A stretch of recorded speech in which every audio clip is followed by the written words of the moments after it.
Hi, this is Pat Iyer with Writing to Get Business podcast. Amy Wilson is with me today, who we met through a mutual joint venture organization. Amy and I have been chatting about her book, which is launching this week. So this is a happy birthday week to Amy, with the fruits of all of her effort, her editing and her writing have come together now this week. Amy, welcome to the show. Thank you for having me. I'm excited to be here. Amy, let's start first of all with what is the title of your book? What is it about?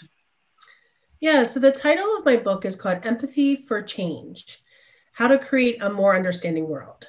And so this idea I essentially am bringing two pieces of who I am into this book and the work that I've done in my career. So first of all is the empathy side, which I am empathy is my biggest strength. Empathy, I'm an empath, right? And I'm also a highly sensitive person, which is a way that like all the senses that I have are heightened. So I see things in different ways than other people do. And so my career has been a lot about, building empathy and consulting in other circumstances as well. And on the other side is change and innovation. So I've sat in this place as a director of innovation in many circumstances in the private sector, worked at Booz Allen Hamilton, the management consulting firm, and designed what we call the Building a Culture of Innovation movement. But then I served from 2015 to 2018 for the White House under two administrations. So I worked started in the Obama administration. And so I got to be an entrepreneur in residence for them. And so I eventually became the director of innovation.gov and created a movement of change called the Better Government Movement in the federal government. And about 5,000 people joined that. So I'm a change maker and I'm embracing that, but I'm also kind of taking the lessons that I've learned from building major movements in government, in the private sector, and even in the nonprofit sector, and bringing it into the work that I do. Oh, I want to pull that apart a little bit if you would go with me. Let's talk. First of all, you said you were an empath and a highly sensitive person. Are those the same thing? There's a slight difference between the two of them. And I'm glad you asked, because I actually put this in context in one of my chapters, because I kind of do the background of this, because in a way, some people are predisposed to doing different things. So like there's the big difference between being an empath and being empathetic is really like that inherent nature. So empath is essentially this feeling that you are feeling a feeling with somebody as if you're feeling it yourself. So it's something that they find that people who are empaths have this, they call this a mirror neuron system. So we have these neurons that as humans, we want to connect with other people.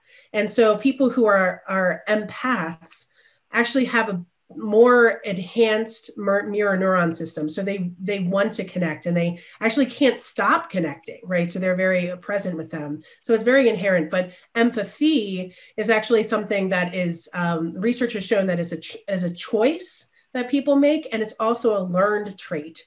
So empathy is my biggest strength because I grew up in a lot of really interesting circumstances that led me to have empathy. But at the same time, you can learn it and you can grow it. I'm thinking about those pictures, and it may be something that I saw or read. Maybe it was in the emotional intelligence readings that I did. You could take a class of kids in kindergarten and one girl falls down and skins her knee. Mm-hmm. And the girl next to her is crying because her friend is crying. But then the girl in the other part of the room is looking at that saying, like, what's the big deal? It's not my knee, so why would I cry? Yeah. Is the girl who's crying for her friend, is that person an empath, or is that person who feels empathy? Yeah, so the person who's crying when her friend has skinned her knee would be an empath, right? So that's when they're like, oh man, I feel that for you, right? Empathy is feeling with somebody and not for someone, right? So if you're on the other side of the room and you're not even, saying, oh, like, that's not me, like, that's not my problem, right? That is, you're not even showing empathy, right? And that is even not even showing sympathy, right? Because sympathy is the feeling for, and then that makes you feel like you're lesser than. Empathy brings connection. Empathy builds, this belief that I'm here with you, right, rather than for you. So yeah, that's the difference between that kind of scenario you showed me there. Very good. I appreciate that clarification. Of course, yeah. And then the highly sensitive personality part. How does that fit in? What does that mean? Yeah. So HSPs, or highly sensitive people, is a term that was created in the 90s from Dr. Elaine Aron. It's interesting. I was born in the 80s, so I didn't actually. I really had a hard time because I could see that, like, if loud noises really affect me, right? Really bright light really affects me. Going on roller coasters is like, can you just imagine, like, if you're highly sensitive, all of these feelings, right? I once went to a roller coaster and I was in shock after I did the roller coaster because my entire body just didn't know what to do with itself, right? And I like to say that being a highly sensitive person is like having a world of Technicolor, right? It's like, it's like when you walk out, when you're in the Wizard of Oz, right? You go from being black and white and everything is bright around you. Mm-hmm. So that has been my experience in a lot of ways. I feel things differently, and I feel things very deeply sometimes, but that is something that I've had to learn to kind of harness and understand myself a lot more as I've done this work and done my own internal work too.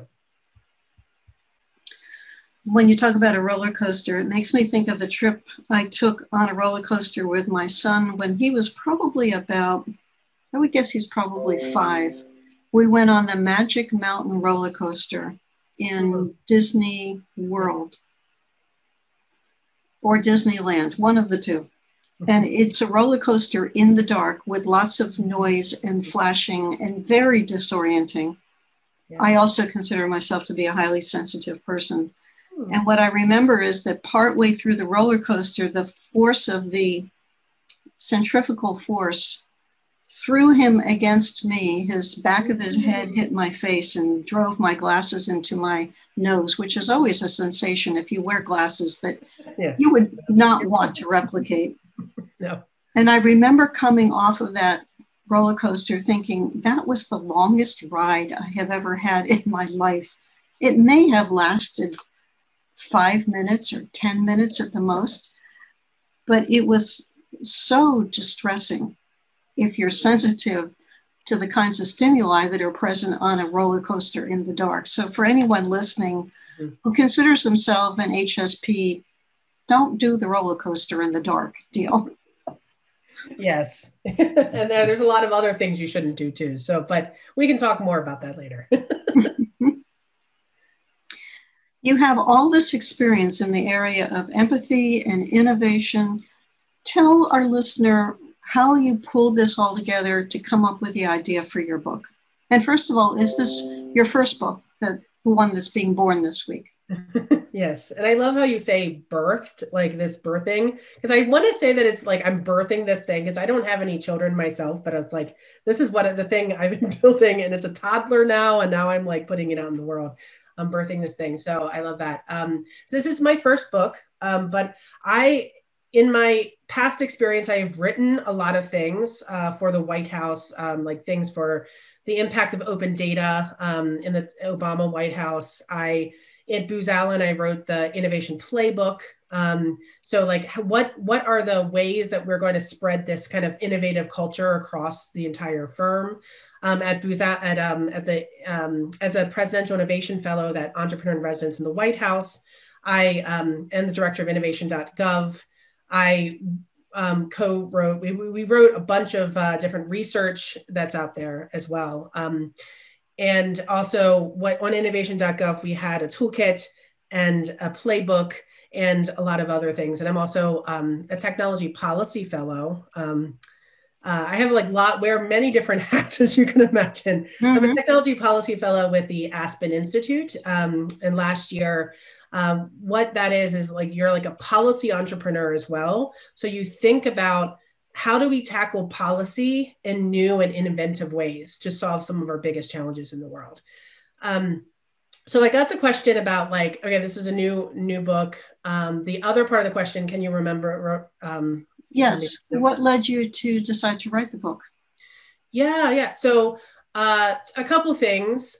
So being an empath, having empathy, I realized that in the world, there is not a ton of empathy. There's a lot of dysfunctional workplaces, a lot of dysfunction that's happening in our culture and society today, like things like, capitalism and, narcissism that shows up in our leaders.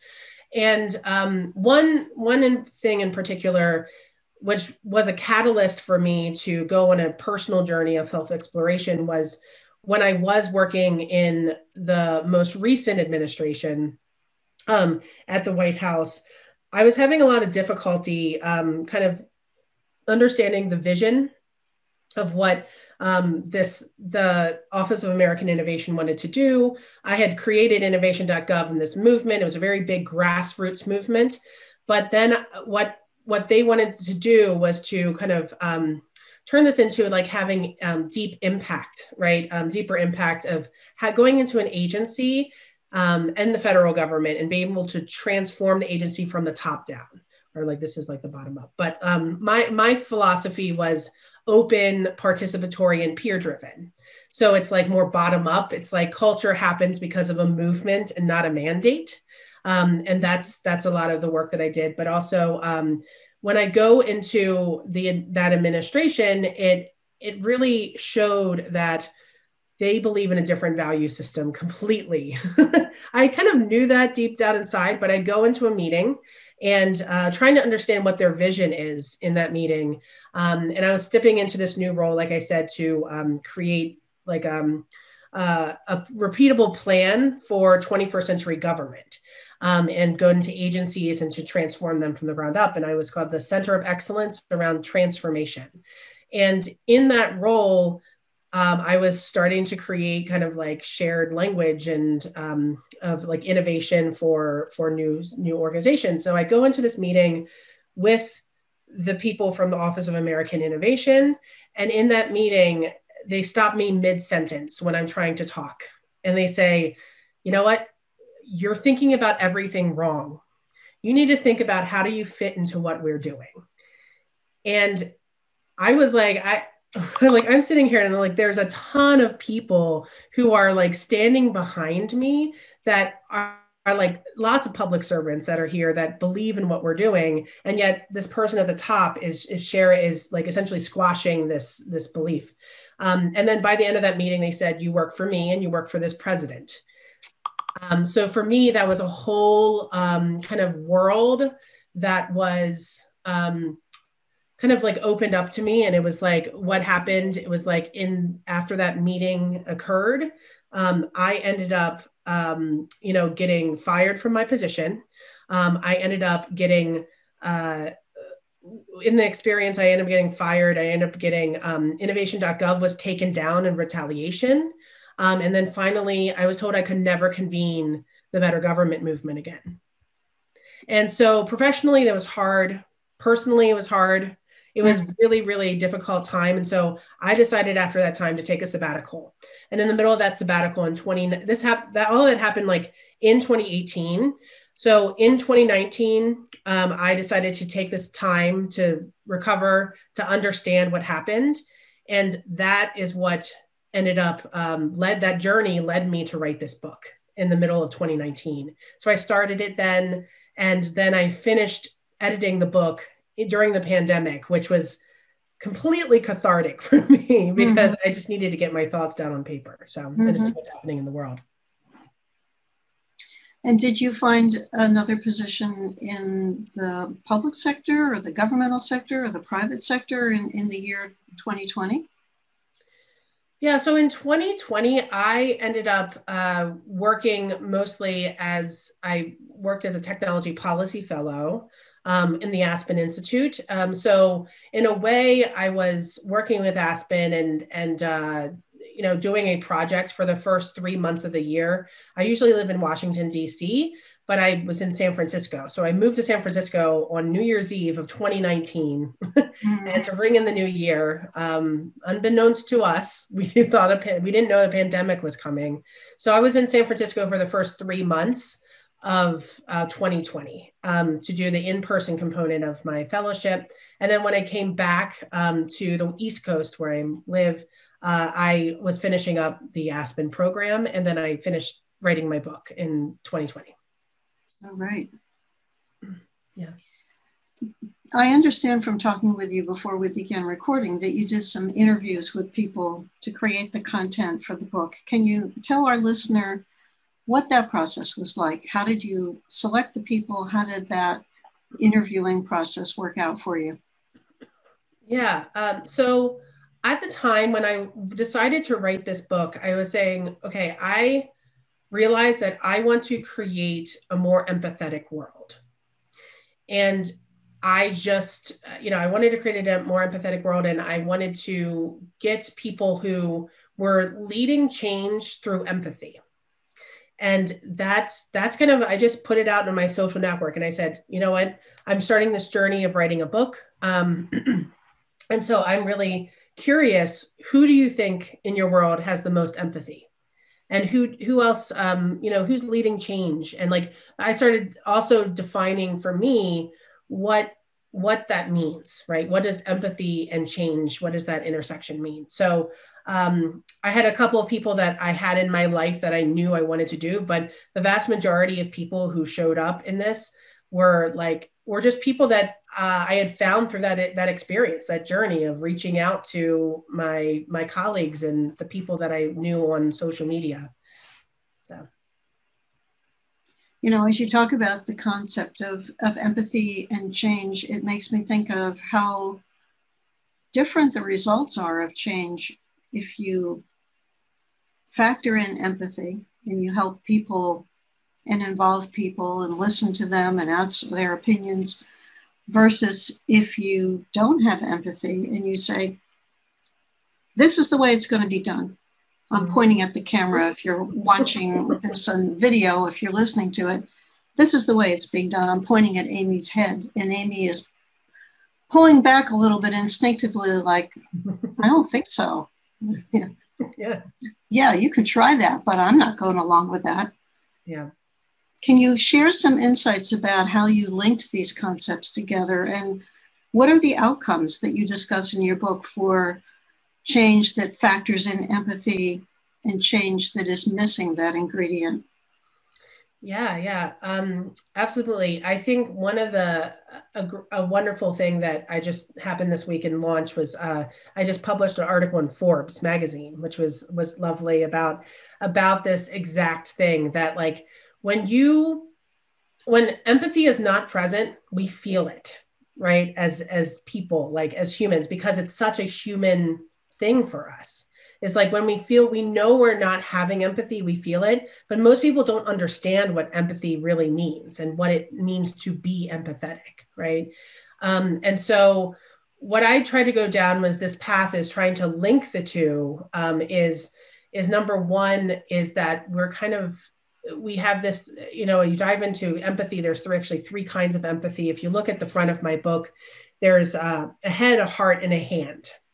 And that's like a theme that kind of is shown throughout the book, because I want to make it a little bit more visceral for people to be like, it is not just thinking about somebody. This is called cognitive empathy, the brain, right? And I'm pointing to my head for those who are listening elsewhere.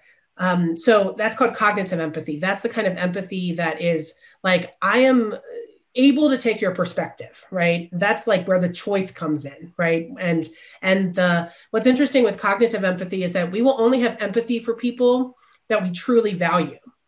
So if you're not valuing a person and that the people has dignity deep down inside, you're not actually going to have empathy for them, which is a very important thing for us to point out.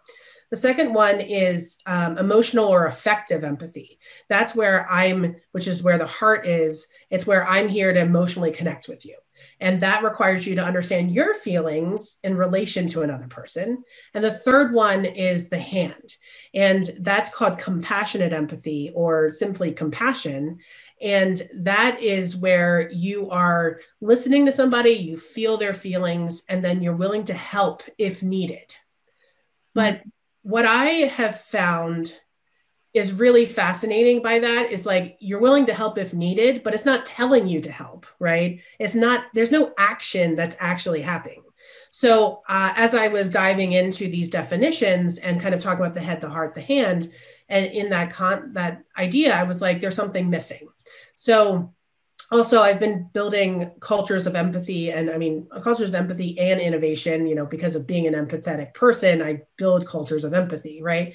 But I also do not like the word innovation, even though I do use it. I've been the director of innovation for more than a decade for things. But it is a meaningless word. It just is like, I'm going to be innovative here. I'm going to be doing this until you put like real meat behind it.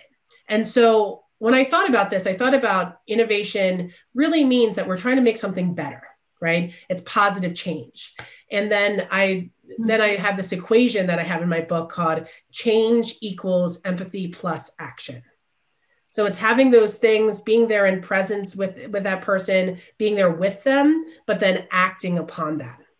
And that's actually how the whole book kind of unfolded. From there, there's 3 parts of the book. The first part is our empathy deficit. So I make a case for the deficit that we have as a country. And this is actually a term that President Barack Obama first mentioned in 2006. And so I kind of talk about that, dysfunctional workplaces, a lot of other places that are happening in our world. The second piece is learning empathy for change. So what are the components that people need to understand so that you can switch and change and shift power and agency to people who are, in a lot of ways might be oppressed in this society or need to have empathy given to them. And then the third piece is empathy in action. So this is where I talk to organizations, I kind of outline a startup, an established organization about like, this is how they're applying empathy or redefining themselves with empathy at the heart. And I also have a chapter at the end, which is about the coronavirus and how both change and empathy has been ever present during our journey here in the pandemic. And it's shaping things faster than we ever thought was possible. It's something I hadn't thought about at all, was how empathy is affected by the virus. I think about the social isolation and recognition of the impact of that and how that has added a layer of stress.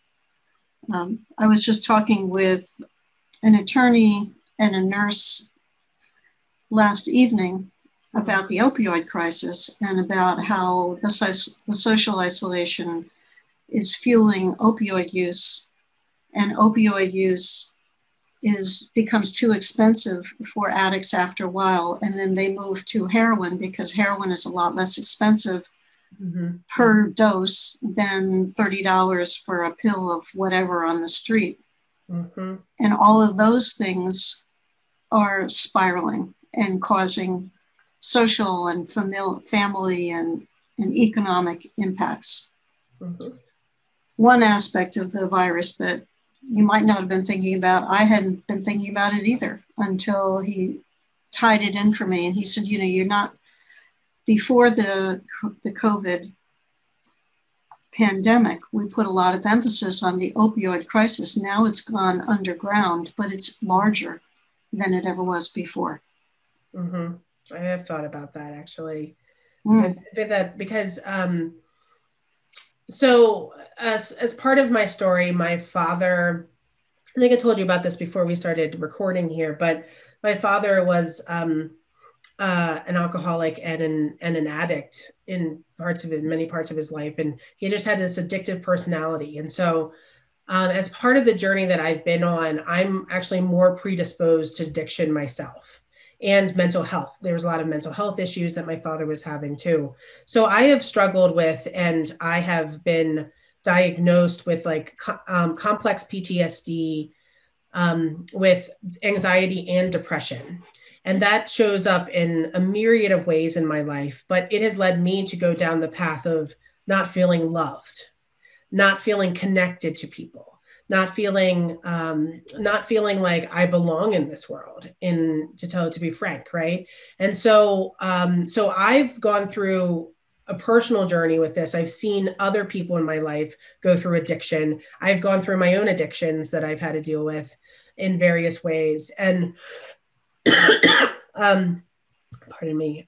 But so I see that, and I have thought about that deeply about addiction, and that what is the heart of addiction is the lack of connection in many different ways. A lot of people do talk about that, is that you're not connected. You don't feel like you have purpose in life, all of these things that and I think is a representative of the larger society, really, not giving us the opportunities and fulfilling our personal and internal needs. And isn't that a paradox, Amy? Because the act of taking a substance that impairs your ability to relate to people as you drift off into a high blood alcohol level, or you drift away mentally after injecting yourself or swallowing substances, you cut yourself off from people even further. Mm-hmm. Yep. Yeah, that's what was interesting, is that, when I saw my father drink alcohol, it's self-medication, right? Mm-hmm. It's separate. I found this, and I also found this in my life. I was numbing out because I didn't like the life I was living. And that is just like terrible place to be, right? And when I think about this, like my own struggles and then other people's struggles, I realize that we're all hurting, collectively hurting, but we don't have an outlet for us to be able to process what is happening or had happened to us in the past. And that's where in my book, I talk also about, I'm very frank about finding this organization called Adult Children of Alcoholics. Mm-hmm. It's actually a 12-step program, but it's less steeped in God and religion, but more on trusting a higher power, and that a higher power is going to lead us to kind of a better place, right? The universe I talk about, right? That I'm going to get better over time. And it's about realizing that when you're in a home that is full of addiction, about alcoholism, it's a family disease. So you're all affected by it. And you learn distinct things that happen to you, and you bring that into adulthood. And that's why it's called Adult Children of Alcoholics. And you're bringing this into adulthood, but it's not very great ways of living in the world, to tell you the truth. It's very maladaptive. So I have spent a lot of my career being a workaholic, or overeating, or doing all these things because I was coping with the hurt that I was feeling inside. So the great thing is that after I found Adult Children of Alcoholics was that moment where I'm in a community where people see me and I am heard and I can talk about what's happening, and that I blossomed after that, right? I have we call them sponsors, just like in Alcoholics Anonymous, but my sponsor, I talk to her every week, and it's incredible to see the kind of growth that you can have when you have a relationship like that, where it's I've been on that journey with you, right? I've been on that journey before. I'm here to help you along with your journey, right? And it's not just about your career, it's about your life. So, yeah, it's incredible, how just a span of I started doing that in 2015, right about the time when I had a nervous breakdown at Booz Allen. And then I came back and worked in the White House. So since 2015, my world has completely shifted.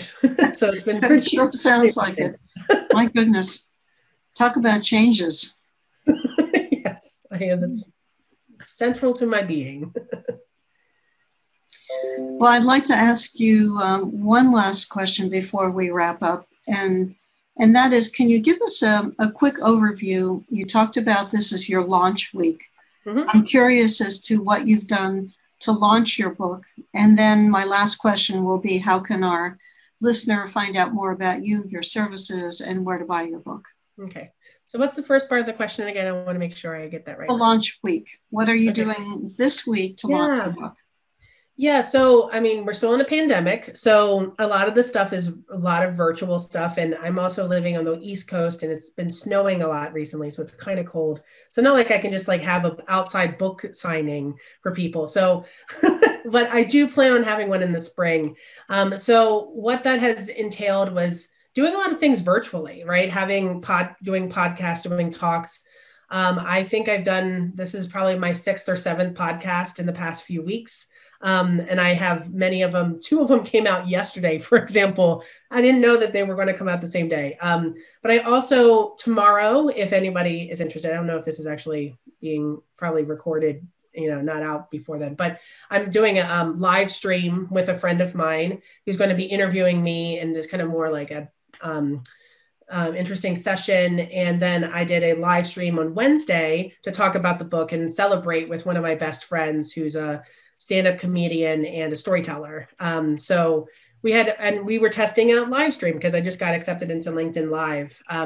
So I've just been going on social media. So to bring it into like how to get in touch with me, I am active on all things like Facebook, LinkedIn, also on Instagram and Twitter. I post on those every day, pretty much multiple times a day this week because of everything. So you can reach me there, but you can also go to empathyforchange.com.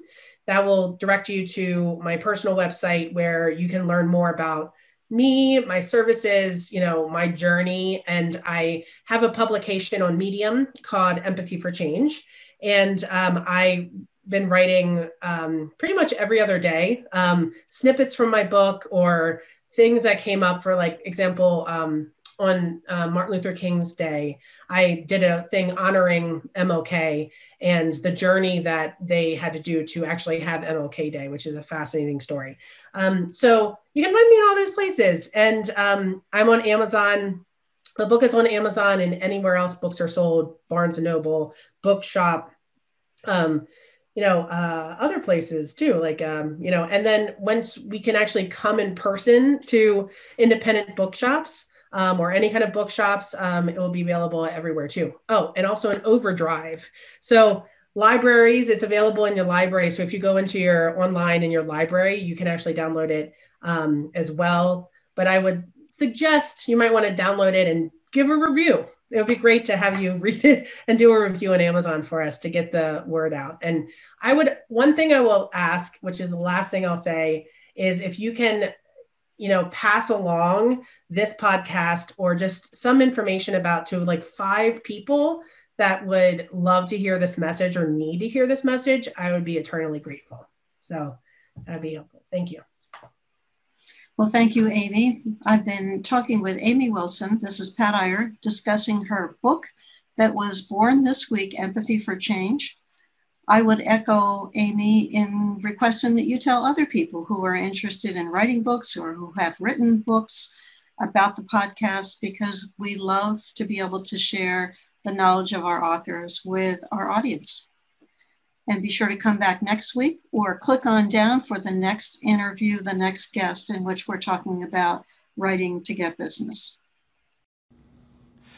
Hello, my name is Troy Broussard, and I just wanted to reach out and personally thank Pat Iyer for all the help she's been for me on editing a couple of my books.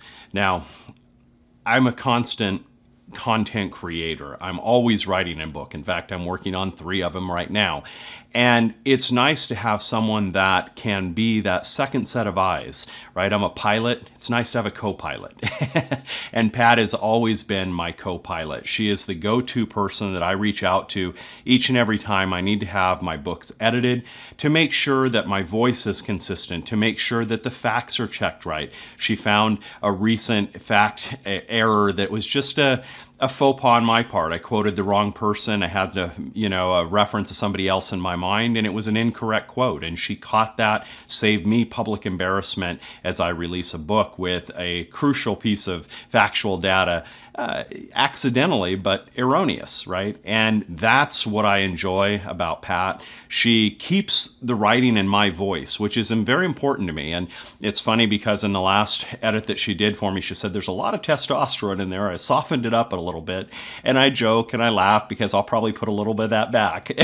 And that's okay. But Pat does an awesome job of keeping my voice, letting my voice and my style come through in my content, but editing it and polishing it up and cleaning it up so that my users can engage more with it. Now, hopefully you already believe in the power of books. I have a best-selling book that has made me hundreds of thousands of dollars in the last 4 or 5 years. And so to me, writing is extremely powerful, but it takes that co-pilot. I need that person to just take the edge off of my rough copy and cleaning it up and polishing it up. So, for all of your editing needs or book writing needs, I don't turn anywhere else into Pat Iyer, and I would recommend you do the same. You can find her on her website at patiyer.com, and the last name is Iyer, I as in island, Y-E-R, Pat Iyer. So that's all I really have to say. Find that perfect co-pilot for you and talk to Pat today.